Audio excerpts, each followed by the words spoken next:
दर्शक हो नमस्कार. वेधकमध्ये स्वागत आहे. मी प्रशांत आराध्य. एक ताजी घडामोड अशी आहे की आज श्री विठ्ठल सहकारी साखर कारखान्यामध्ये 2025-2026च्या गळीत हंगामाकरता म्हणून मिल रोलरचं पूजन आमदार अभिजित पाटील यांच्या हस्ते करण्यात आलं.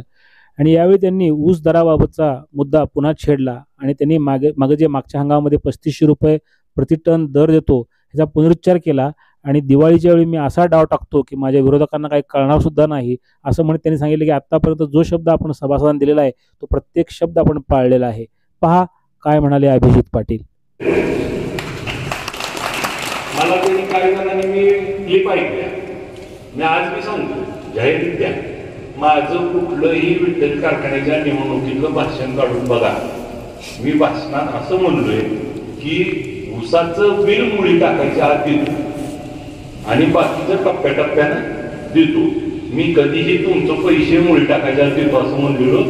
माझं कधी व्यापार कुठल्याही युट्यूबला टाकलं की माझं भाषण मिळते. त्यामुळे मी बोलताना पूर्ण विचारपूर्वक बोलत असतो, बोललेलं करतच असतो. त्यामुळे 3500 बी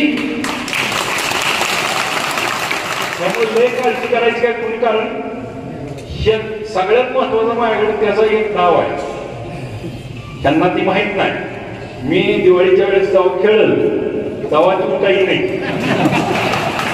त्यामुळे लय काळजी करू नका. आता काय कर्मचारी वाटतं बघा नाही एवढं द्यायला पैसे येतं शेतकऱ्याला आणि आम्हाला द्यायला पैसे नाही म्हणते. पण ही दोन्ही साथ चाकायची दोघाला घेऊन मी पुढं चालू आहे.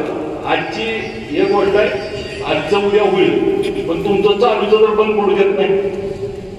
आणि या वर्षी आपला क्रशिंग 2 सीझन, या वर्षी पाऊस चांगला झालाय, गेल्या वर्षी झालाय.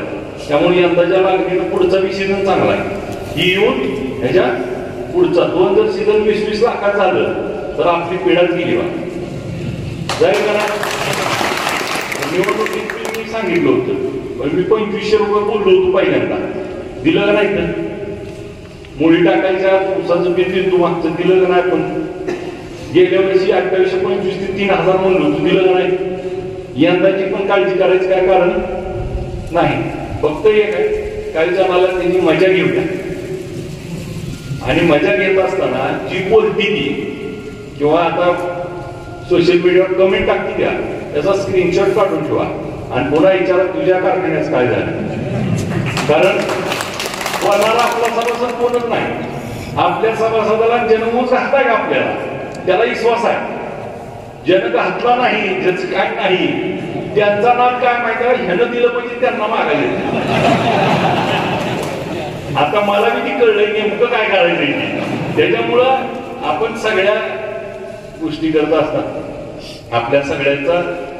आज मी तुम्हाला सगळ्यांना एवढं सांगतो की ह्या कारखान्याच्या आतापर्यंतच्या इतिहासात जे आपलं गाळप आपल्याला माहिती आहे 3 कोटी 78 लाखाचं एक्सपोर्ट आपल्याला झालं.